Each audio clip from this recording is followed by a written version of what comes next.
আসসালামু আলাইকুম এভরিওয়ান। আজকের ক্লাসটা অনেক বেশি গুরুত্বপূর্ণ হতে চলেছে। যারা তোমরা সূচক জানো, সূচকের সূত্র জানো, এই সূচকের সূত্র জানলেই কিভাবে লগারিদম করতে পারবা সেটা শেখাবো।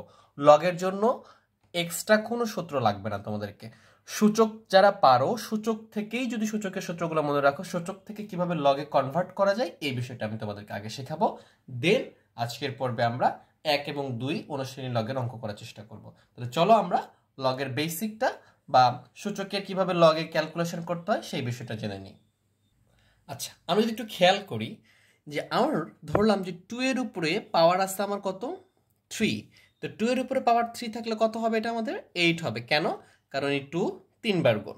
আবার যদি মনে করি যে আমাদের 5 এর উপরে পাওয়ার আছে আমাদের 3, তার মানে কি কত হবে? এটা এই 5 কে আমরা তিনবার গুণ করব।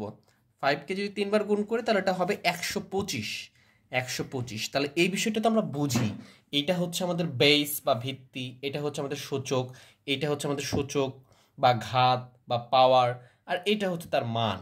তাহলে এইটা হচ্ছিল আমাদের সূচক, কিন্তু এটাকে লগে কিভাবে প্রকাশ করতে পারি আমরা?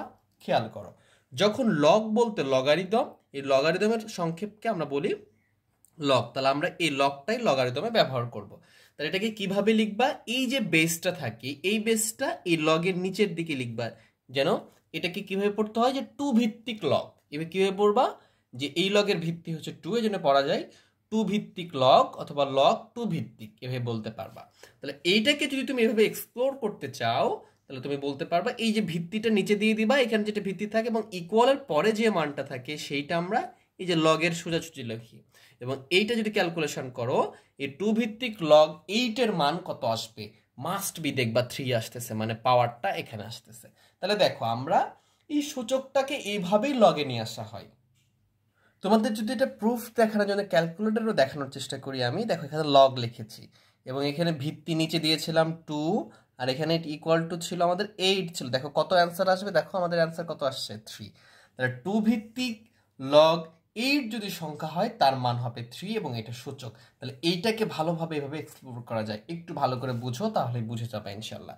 তাহলে এইটাকে যদি ব্যবহার করি আমরা, তাহলে এভাবে লিখবো যে লগ, এই দেখো এটার ভিত্তি কত আছে? 5। তাহলে এই ভিত্তিটা এটারও ভিত্তি থাকবে, মানে নিচের দিকে থাকবে, একটু ছোট করে লিখবা, যেমন সূচক ছোট করে লিখতে এটার ভিত্তিটা ছোট হবে। তাহলে 5 ভিত্তিক লগ, এইখানে যদি 125 আছে না, এই 125 এর মান কত হবে? মাস্ট বি এই পাওয়ার যেটা আছে সেটা মান হবে 3। তাহলে এটাকে কেমনে এক্সপ্লোর করলাম আমরা?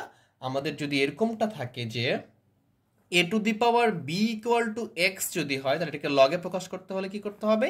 এই যে ভিত্তি কত আছে এ, তাহলে এ ভিত্তিক এক্স এর মানটা হবে মাস্ট বি বি। এ ভিত্তিক এক্স এর মানটা কি হবে? বি হবে। দেখো এখন যদি তোমাদেরকে আরো কিছু সূত্র দেখানোর চেষ্টা করি, আমরা কিন্তু সেটা দেখাইতে পারবো। কিভাবে? দেখো, আমাদের সূচক সূচক তাহলে এখন থেকে সূত্র দেখাচ্ছি আমরা। তাহলে কিভাবে সূচককে আমরা লগে প্রকাশ করলাম ওইটা বোঝালাম তোমাদেরকে। জাস্ট যেটারই ভিত্তি থাকবে সেটা লগের ভিত্তিতে আসবে এবং পাওয়ার যেটা সেটা ইকুয়াল মান হবে এবং সংখ্যাটা এখানে আসবে। মানে 2 ভিত্তিক লগ 8 এর মান হবে 3, দেখো পাওয়ারটা আসছে এখানে। লগ 5 ভিত্তিক লগ 125 এর মান হবে এই 3। এরকম করে এটাকে এইভাবে সূত্র আকারে লেখা যায়। তাহলে আমরা যদি একটু খেয়াল করি যে যে আমাদের যেটা ছিল যে এ টু দি পাওয়ার যদি কারোর উপর পাওয়ার 0 থাকে তার মান কত হয়? 1। যদি এটাকে লগে নিয়ে আসতে চাও তাহলে কেমন হবে?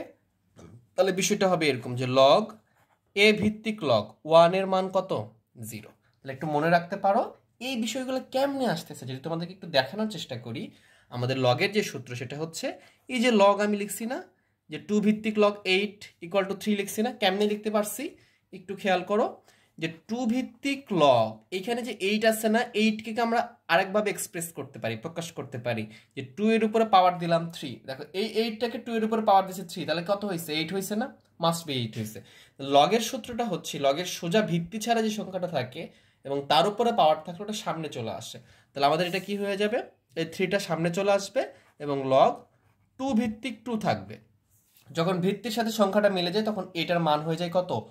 1। তাহলে এটা কত হবে? 3 ইন্টু 1। এইভাবে জন্য 3 হয়েছে। প্রত্যেকটা একইভাবে হয়েছে। তাহলে আমি যদি তোমাকে লগের সূত্র লিখে দিই সূচকের মতো করে আমরা যেন মনে রাখতে পারি, এই জন্য তাহলে আমরা 1 নম্বর সূত্রটা লিখতে পারি যদি থাকে এরকমটা যে লগ এ ভিত্তিক এম, তার উপরে যদি পাওয়ার থাকে আর, তাহলে এই আরটা সামনে চলে আসে, এখানেও আমি এটা সামনে চলে আসবে। তাহলে আর লগ এ ভিত্তিক এম লিখতে পারবো। ঠিক আছে, এখানে ভিত্তির সাথে মিলে নাই, নো প্রবলেম। তাহলে এটা আমরা এই পাওয়ারটা যে সামনে আসে এটা এক্সপ্লোর করলাম আর কি। 2 নম্বরে আমরা যেটা লিখতে পারবো এটা হচ্ছে আমাদের যদি এরকমটা থাকে যে লগ এখানে এ ভিত্তিক এ, তাহলে এটার মান কত হবে? 1 হবে। যদি থাকে এরকমটা যে লগ এক্স ভিত্তিক এক্স, তাহলে এটার মান কত হবে? 1 হবে।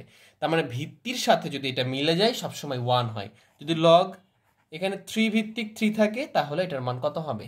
1 হবে। এটা হচ্ছে সূত্র, খুবই ইজি, মনে রাখতে পারবা তোমরা। ঠিক আছে, এখন যদি খেয়াল করো এটা কেমনে আসতেছে, এটা যদি তোমাদের আমি সূচক দিয়ে বোঝানোর চেষ্টা করি কেমনে আসলো এটা, খেয়াল করো। যদি এর উপরে আমার মনে করো পাওয়ার আস এ ইকুয়াল টু, যদি এ লিখতে চাও কখন এ ইকুয়াল টু এ হয়? যখন বলো এর পাওয়ার 1 তখনই তো এটা হয়। তাহলে এইটা বেস হলে কি এ ভিত্তিক বেস এবং 1 এর পাওয়ার হচ্ছে এ। তাহলে এই যে সূচক থেকে কিন্তু এটা মিলছে। আবার ভালো করে বুঝাচ্ছি, এটার উপরে পাওয়ার মানে কি, এর উপর পাওয়ার মানে কি, একটাই আছে। তাহলে এই যে সূচক এটাকে যদি তুমি লগে লিখতে পারবে না কেমনে? ওই যে আগের রুলস, যে লগের ভিত্তি এখানে কি আছে, এ আছে, তাহলে তুমি এ ভিত্তিক লগ লিখবে এবং যেখানে মান আছে সেটা এখানে লিখবে এবং এই পাওয়ারটা এ পাশে লিখবা। তাহলে এই সূচকের সূত্র থেকে এটা আসছে। এবার যদি আমরা তোমাদেরকে এটা বোঝানোর চেষ্টা করি, যেটা ওখানে বুঝাইলাম যে এর উপরে যদি পাওয়ার 0 থাকে তার মান কত হয়? 1 হয়। তাহলে এইটাকে যদি আমরা সূত্র বানানোর চেষ্টা করি তাহলে লিখতে পারবো কি, লগ, এইটাকে দেখো লগের যদি আসছে তাহলে ভিত্তি কি, এ ভিত্তিক 1 এর মান কত হবে? 0। দ্যাট মিনস লগে যদি বেসের সাথে সংখ্যা না মিলে আলাদা যদি আসে তার মানে এটার মান কি হবে? 0 হবে। লগের কি হবে? এটার মান 0 হবে। খুব ভালো করে মনে রাখতে হবে। ঠিক আছে, দেখো সূচক থেকে সবগুলো নিয়ে আসতেছি, এই জন্য বলছে তোমাদেরকে আলাদা করে সূত্র করার কোনো প্রয়োজন নাই। এরপর যদি আমরা পরেরটা দেখার চেষ্টা করি, যে আইভি নাম্বারটা মনে করো যে লগ এ ভিত্তিক এখানে মনে করো এম এন আছে গুণ অবস্থায়, তাহলে কি করতে পারবা? গুণ থাকলে কি করতে পারবা? এন মনে করো, এটা যদি গুণ থাকে তাহলে আমরা কি করছি, সূচকে গুণ থাকলে আমরা যোগ করছি, এটা তো তাই কাজ করবো আমরা। লগ এ ভিত্তিক এম লিখবো একবার, যোগ দিব লগ এ ভিত্তিক এন লিখবো একবার। এইগুলো হচ্ছে সূচকের সূত্র, লগের সূত্র সূচক থেকে। বুঝতে পারছো সূচকে কি হয়? গুণ থাকলে যোগ হয়। এখানে দেখো লগ সহ খালি যোগ হয়েছে, এতটুকুই ডিফারেন্স। আমি যদি 5 নাম্বারটা দেখানোর চেষ্টা করি তোমাদেরকে, তাহলে এটা কেমন হবে? যে লগ এ ভিত্তিক মনে করো এটা ভাগ অবস্থায় আছে এম বাই এন, তাহলে কি হবে? এটাকে এভাবে লিখবো যে লগ এ ভিত্তিক এম। সূচকে ভাগ থাকলে কি হয়? বিয়োগ হয়। তার মানে এখানেও আমরা বিয়োগটা দিব, লগ এ ভিত্তিক এম লিখে ফেললাম। তাহলে যদি এরকমটা থাকে তাহলে আমরা এরকমটা লিখতে পারবো, দুইটা লগ বেস সেম, লগ এ ভিত্তিক এবং দুটো যোগ আছে, তাহলে এম এন লিখতে পারবো এবং এম এন থাকলে এটা করতে পারবো। এম বাই এন থাকলে আমরা এভাবে লিখবো log M minus log N এ ভিত্তিক লগ এন। আবার এটা থাকলে আমরা এটাও করতে পারবো। দেখো সূচকে যেটা ছিল ওই কাজটাই আমরা এখানে করতেছি, জাস্ট এখানে একটা ভিত্তি পরিবর্তনের সূত্র আছে, ওটা তোমাদেরকে এখানে শেখাবো না, আমি তোমাদেরকে হায়ার ম্যাথ করাবো, হায়ার ম্যাথে বিষয়টা এক্সপ্লোর করবো। আশা করি খুব ভালো করে বুঝতে পারবা। তো আজকের ক্লাসটা এই পর্যন্ত রাখতেছি। আমরা 1 আর 2 করাতে চাচ্ছিলাম, পারলাম না। নেক্সট ক্লাসে আমরা 1 এবং তোমাদের অনুষ্ঠানে 1 এবং 2 করব। ক্লাসটা ভালো লাগলে অবশ্যই শেয়ার করে দেবে বন্ধুদের মাঝে শেয়ার করে দেবা, চ্যানেলকে অবশ্যই সাবস্ক্রাইব করবা এবং কমেন্ট বক্সে তোমাদের মতামত জানাও। সবাই ভালো থেকো, সুস্থ থেকো, আল্লাহ হাফেজ।